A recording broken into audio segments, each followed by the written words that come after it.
So sequence of returns matters significantly for people that are about to retire or just recently retired. And all it basically means is how the market behaves during those first years, the sequence of returns, right? The first couple years matter more than in the outer years of your retirement.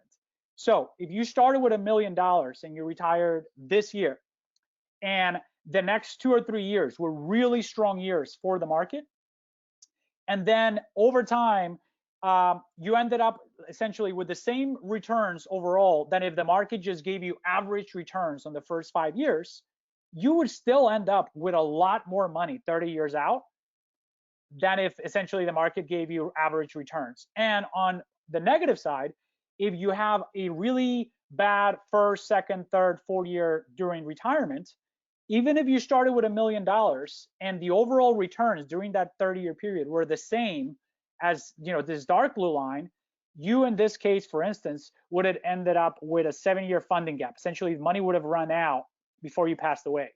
So how the market behaves the first couple of years that you retire is really, really important. And obviously, I'll let Brian talk a little bit about different ways to try to mitigate against this risk. But that is one of those important ones that people don't talk about as you approach retirement that are really, really key.